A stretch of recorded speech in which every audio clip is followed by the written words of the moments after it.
Hello and welcome to this Applied Ergonomics lecture 12. This is a lecture on industrial safety, accidents and human errors, and we would like to, I think I had in the previous lecture also summarized this, we would like to classify the different practices that are carried out within an industry in a very organized knowledge framework, so that we are able to look at the potential hazardous activities or where safety of the concerned workforce is jeopardized in a very prudent manner.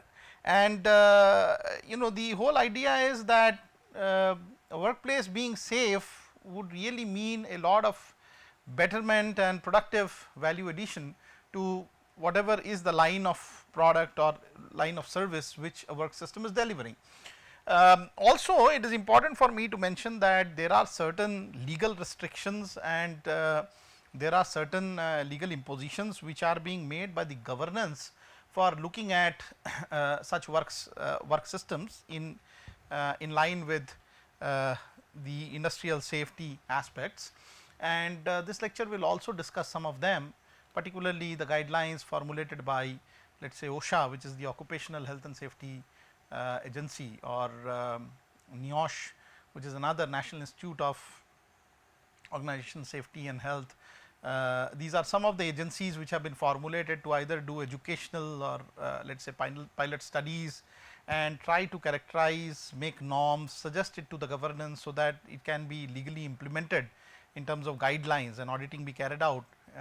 So, there is a strict enforcement which is done in terms of some of the norms which have been set up by governance, looking at both the worker side as well as the side of the industrialists or the owners. So, although there are certain misnomers that agencies like OSHA may act more in unison with the thinking of the industrialization or industrial growth, but still it does mandate certain important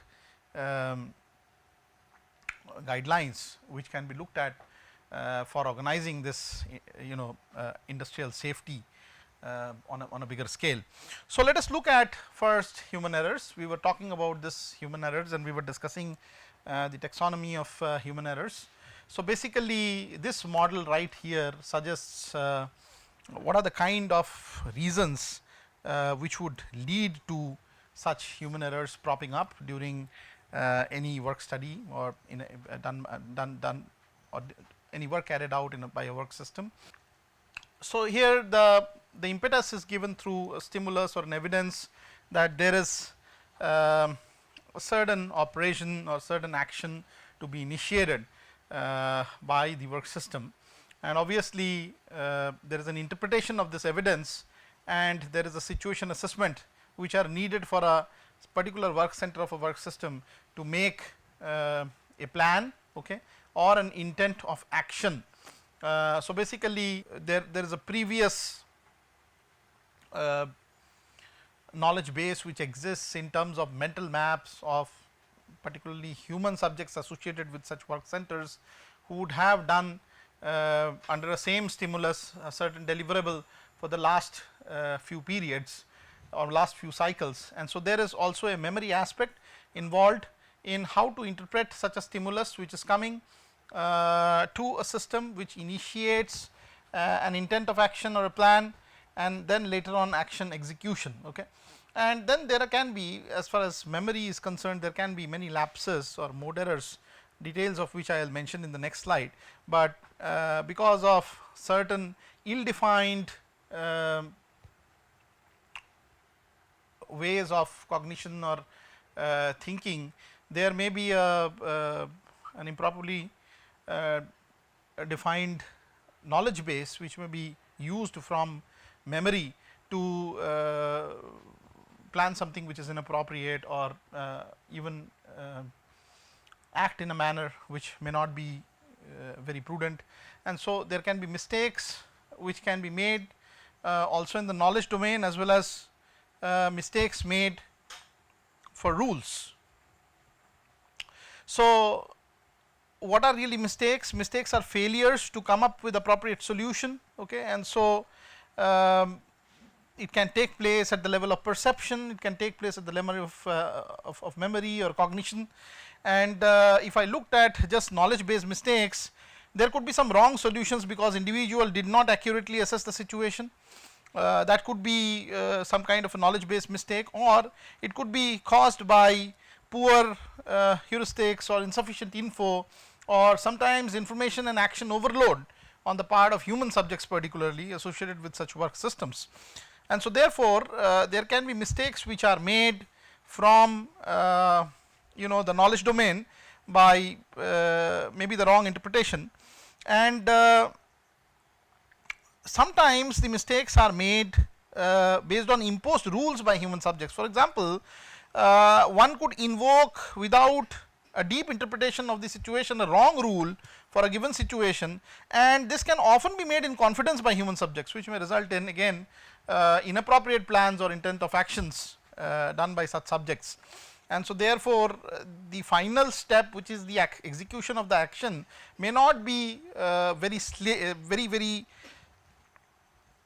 safe because of misinformation which happens from the knowledge based and the rule based mistakes which people generally carry out while preparing a plan or an intent of action from a particular stimulus which comes to a certain situation.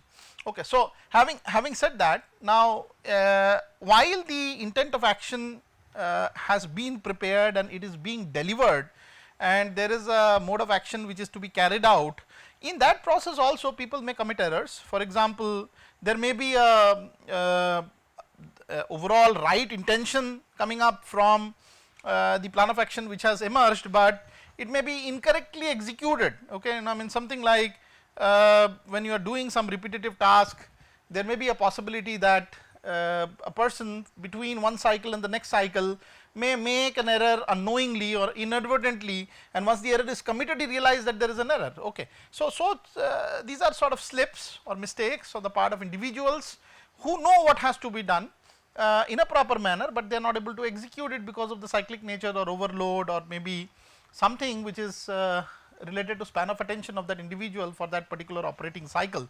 Okay, so there can be capture errors. Similar situations elicit action which may be wrong in this situation, likely to result when the intended action is similar to routine behavior. Okay, so also the response is relatively automated, not monitored by consciousness. Like for example, restarting your car while the engine is already running is a very common problem which happens. Okay, so it's not that people don't know, but out of the you can say auto response to a situation that a person may generate while sitting in a car, the first thing he does is automatically the hand goes to switch on the ignition key. Okay, so such or something like this, instead of the fact that it is in your knowledge domain, is misappropriated or is misinterpreted and still acted upon, and that can be considered to be sort of a slip. There can be other reasons because of which unsafe practice or human errors may happen. For example, let us say if there are lapses, that means failure to carry out an action. Okay, so I can give you some examples. For example, let us say forgetting to close gas caps while filling gasoline in the automobiles is a sort of a lapse on the part of an operator, okay, at the gas station.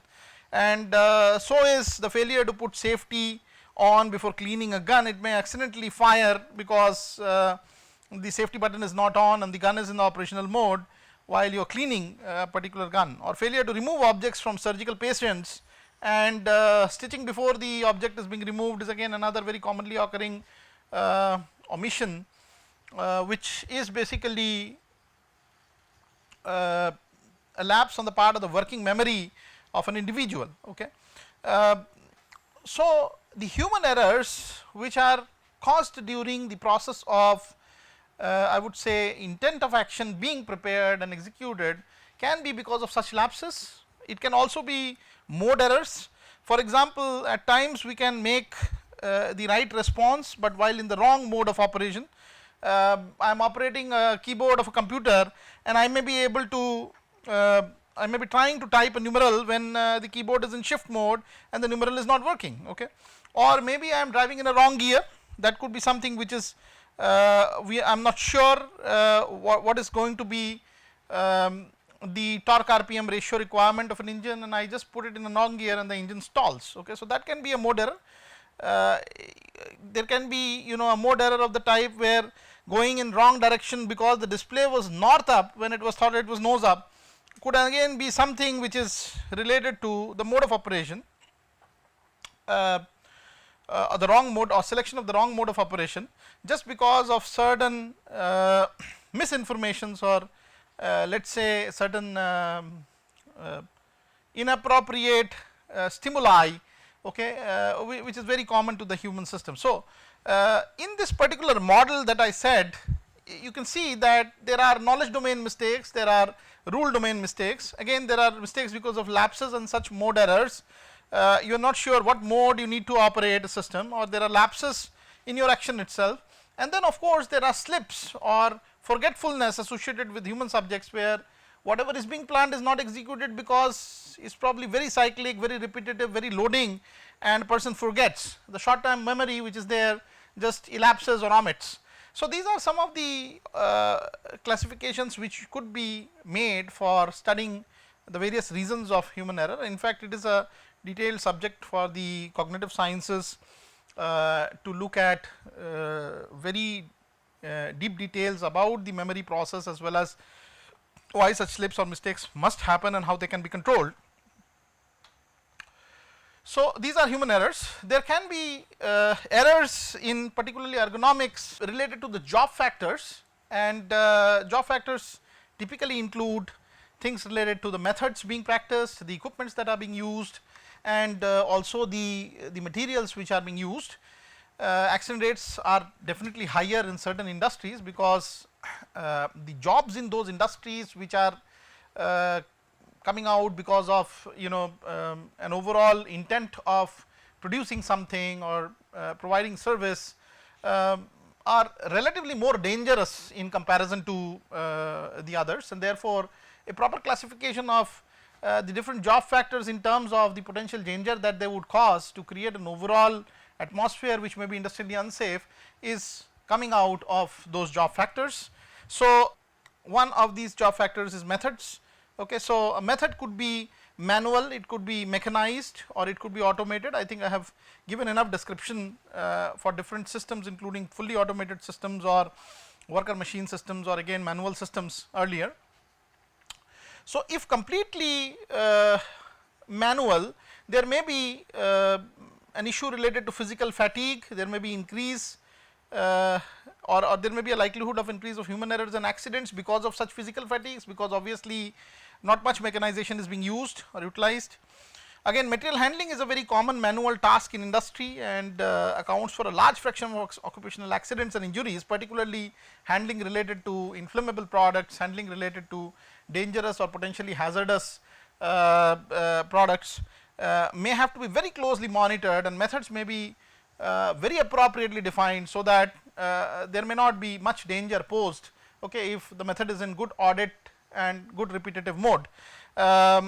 If mechanized or automated, the material handling equipments present its own risk of injuries or accidents. Look at, for example, how many deaths happen because of collapses of cranes in the construction industry, or let us say look at in normal industrial framework as well.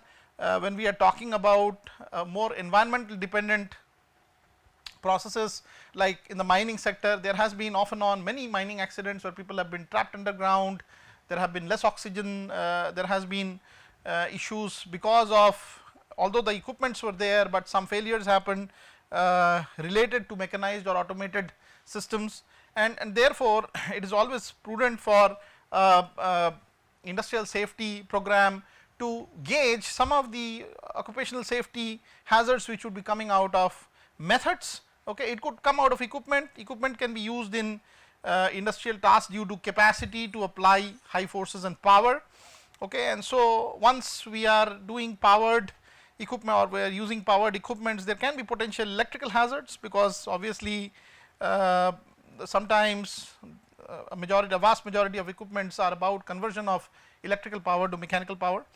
There can also be mechanical hazards, mechanical motions, for example. Let's say we talk about a machine shop and we talk about loose hair of an individual standing close to the machine shop or the particular machine and getting caught up because of loose clothing or loose parts or loose hair. So there is mechanical hazard being posed. Okay, they can be posed in terms of forces applied by moving equipment components. There can also be temperature hazards. The equipment that is not that is too hot or too cold also can lead to burns. Okay, and so one has to define very specifically if it is a high temperature system or if it is a electrically shock prone system, or if there can be conditions of mechanical hazards imposed by a particular machine tool. And so therefore equipment has to be looked at from an industrially safe point of view, and wherever needed accurate displays or very big hoardings which seek attention of users and people who are nearby have to be deployed, so that they don't go very near or they don't handle such equipments without putting a lot of care and diligence. Okay. There are hazards again related to materials. For example, materials that may cause hazards to humans are again corrosive materials.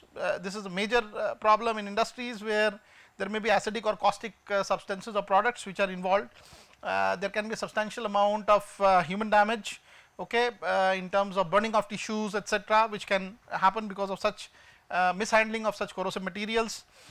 There can also be toxic or irritant kind of materials, for example poisons that normally disrupt body processes. Sometimes gases are a major carrier for this toxicity in industries where there may be a chemical plant or something which is generating a byproduct. There may have been lot of hazards related to such gases. For example, if you look at the Bhopal tragedy in our own country, it was because of methyl isocyanide gas which created a lot of deaths, okay, because it was not properly managed.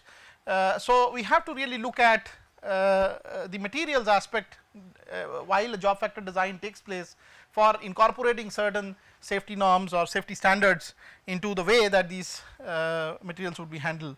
Another very major category of materials is flammable materials, which are mostly prone to hazards of fire and explosion. Materials particularly, let us say LPG cylinders or LPG gases, which or other gases which have a high flammability, have to be safeguarded through protective measures and putting systems in place which would generate a very accurate know-how of leakages and would immediately terminate generating processes, and there should be a close control in handling such gases. In the semiconductor industry, such very important gas is silane, which actually causes, it's a highly flammable gas, as well as it does cause a lot of reactions, physiological reactions within human body. So whenever handling silane, there have to be specified silane systems with certain safety norms which are in place. So once silane gas is there, it has to have a protective system around it, and that's a very major challenge in the semiconductor industry, where associated equipments or paraphernalia associated with the major processing equipments get developed because of handling of such potentially hazardous gases which have some utility in terms of product processing. So the job factors classified in terms of the various methods utilized, the equipments which are there, the materials which are being used are generally up for study when it comes to industrially safe practices and designing industrial safety awareness as such. There can also be other factors like environmental factors or conditions which may influence the general industrial safety level. For example, look at an airplane flying and hitting a lightning strike, which is an obvious cause of fire, and if the airplane is not protected against such lightning strikes, there may be a possibility that while in air the whole system catches fire and there is a issue related to human lives or losses generated because of such strikes. So lightning and noise are some things which are posed by the environment. We don't know the randomness of these when they would come, and so if you are flying in conditions where there may be more closeness or proximity to such factors, you have to make foolproof systems which would actually be able to withstand, sustain such factors. Then there are temperature and humidity issues. Sometimes these also cause a lot of significant damage and make a practice unsafe, industrially unsafe. So if temperature and humidity are again very randomly controlled environmental conditions or randomly coming environmental challenges to a system, the product has to be designed in light of such physical factors, so that it does not get affected. There is vibration which is again another physical factor which may create problems related to lesser equipment life, more breakage associated with tooling, etc., where it may get into the domain of being unsafe because of this such vibrations. Then there are fire and radiation hazards again, which are again part of physical factors, which can be potential challenges, environmental challenges posed for necessitating safe practice design within industrial situations. There can be other social or psychological factors. For example, management policies and practices are again some very significant environment related conditions which can create a lot of disruption of the minds of at least the human beings who are working in a particular work systems, and if so the policies and practices are not in place, they are not in order, then it may create problems related to jeopardizing the safety of and a work system. There may be cultural and social norms or morale which is again responsible for creating a highly safe environment for any work system to function. For example, if I look at the way that Japanese production units work, safety is at every level a very pertinent factor, and their social training or their culture has of the subjects who are working there has been made in a manner after they have been inducted in a company and working for a company, that they have this imbibed at every level. Okay, and so therefore basically a person needs to know in the specific span of area that he or she is working what is occupationally a safe practice and an unsafe practice, and this is also a matter of the acceptability of the knowledge base given by the higher level supervision who is designing the process, and also the carrying out of maybe extra tasks if need be for maintaining the general safety. So if socially and culturally people are trained to handle and understand the importance of industrial safety, it is going to be a much lesser challenge in terms of designing work systems where such norms can be easily built in. Of course, social physiological factors would also include training and instruction. So in a place which is more earthquake prone, like let us say for example, again I will take the example of Japan, even a school boy at the school level has a mandatory requirement of doing a drill in case of an earthquake. So the strategy that has to be followed by an individual to come out and seek a place in the open and do a certain follow up of a safe practice if such an earthquake happens is carried out routinely by people just from the school level. So training and instruction also is a very big social and physiological factor which gives you an environmental condition through which you can actually improvise the safety awareness. Same is true with safety programs being in place. So we have tried to look at the industrial safety in terms of human factors and how human factors are responsible. We have tried to look at in terms of job design or job factors, again different components associated with the job factors, and then we have also tried to take care of some of the environmental conditions where the industrial safety awareness can be affected because of such conditions. So let us now look at the various safety programs. So safety programs typically have a threefold sort of strategy to be implemented. One is a basic safety program really begins with identifying the risks that are there to the company. The risk could be in terms of identifying those areas or systems or subsystems which could be termed as hazards. It could also be about how to control such hazards. Once the hazard has been set in on a particular let us say industrial framework, can we really zero down through our methods or practices systems which can ensure that such hazardous systems or potentially hazardous systems do not play havoc, okay, or play a role in creating havoc. It also identifies the sort of frequency of accidents associated with such hazard centers, and also identifies in terms of the losses that the company would face due to such accidents or incidents or claims. And so, this is the first step for introducing any safety program. It is a key step towards what are the areas where the industrial safety program should aim to begin with for removing most of the highly contributive let us say unsafe practices for associated with the work system. The next goal that a safety program typically has is to implement such programs, and this includes again management involvement wherever necessary. You are having an accident because of an operator picking up, let us say a press panel with a sharp edge and loading on the corresponding die which would be used for welding such a panel to complete maybe let us say the back door or the side body of a automotive system. So, the operator involved in picking up this panel from a pellet which comes from the press shop and leaving this panel or let us say resting this panel on the top of a die or a jig typically uses a certain sort of gloves where there is a possibility that because of the sharp edge there is a puncture and there is a exposure of the hand to the panel which may increase the chances of the person getting a cut injury.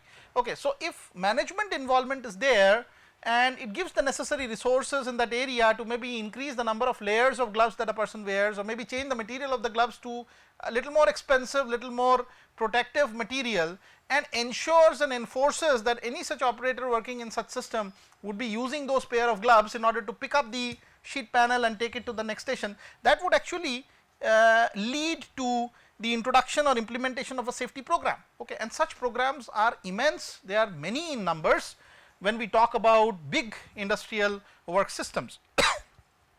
There is also a very important measure played by something called accident investigation.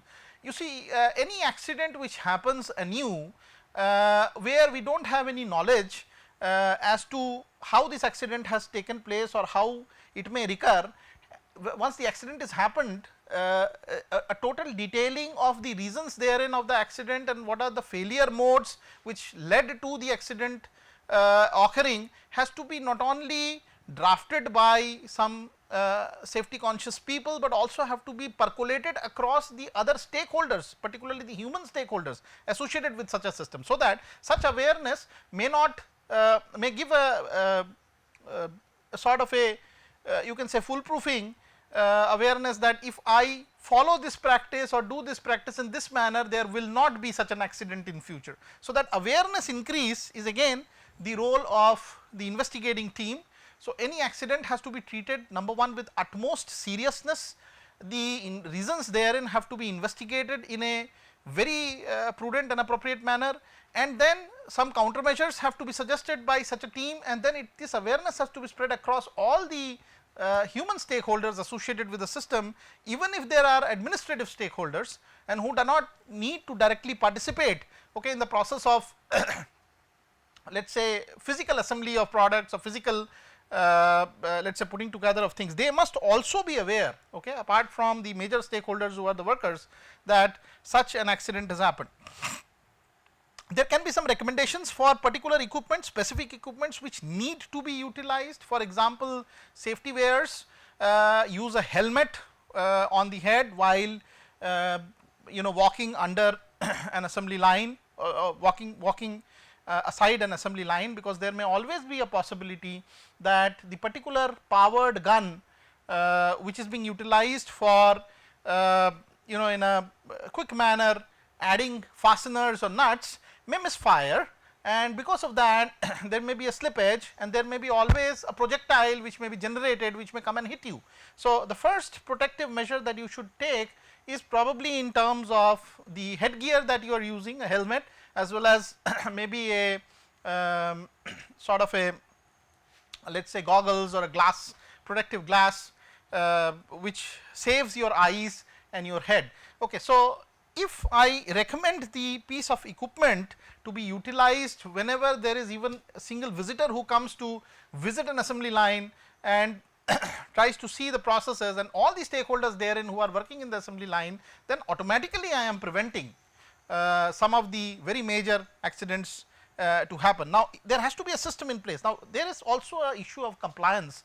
Once the system has been laid out by the management, the compliance to that system may really depend on the ability of a human being to listen to the pedagogy which has been delivered, or let us say the instruction which has been given, and sometimes there are many such cases of non-compliances where accident may recur, but then they will not be able to blame the system of not having something in place. Okay. If there is a system in place, if there is a safety system which is actually being utilized, being educated, emphasized upon, and still not being complied to, there has to be again a strategy that the management follows to have a, let us say, shift wise check or something by the shop DPM or even the shop manager or maybe even higher level managers, so that there is a sort of a fear factor that why somebody is not using a safety gear, okay, among the stakeholders or the workers.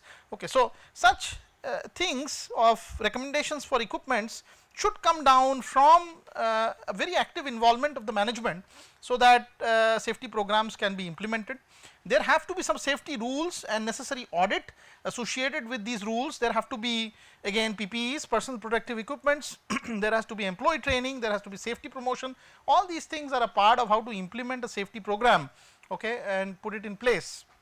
There can be also a third step yet, where after identifying and implementing the safety measures, there has to be some measuring of the effectiveness, and this has to be in terms of evaluation of safety behaviors. I just mentioned in the last example that a higher level management professional should be involved in evaluating such safety behaviors. Once the system has been in place, the people should be audited from time to time whether the practices are being followed. In fact, some of the ISO based audits do point out a lot about product safety, and if such an audit has to be done on a global level, it necessitates a lot of strategies which show that there is a follow up on planned safety measures and properly implemented. So, there is always a sort of a monthly follow up or a schedule for the follow up done on measuring the effectiveness of such a program.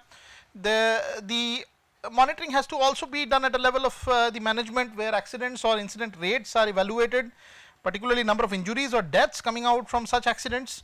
They should be almost on a zero tolerance side. So, the management plan should be that every year we must reduce whatever is the current level of accidents by almost 100%. So, that is how the strategy should be for implementing such safety programs. There cannot be even one such out of the way incident which can be afforded. If it happens, it should be per chance, and if there is a per chance angle to such a event, there has to be a proper organized study so that that per chance does not happen again. Okay. And so, the number of days due to the injury or associated losses which are there in the system because of not implementing a safety program or an awareness has to be communicated to all the stakeholders, and strict enforcements have to be made so that the stakeholders do follow such safety practices.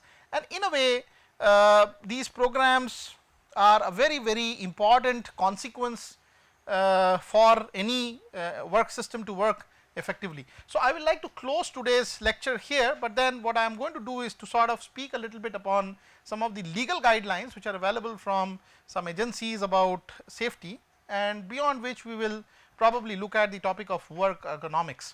So, thank you very much again. Thank you.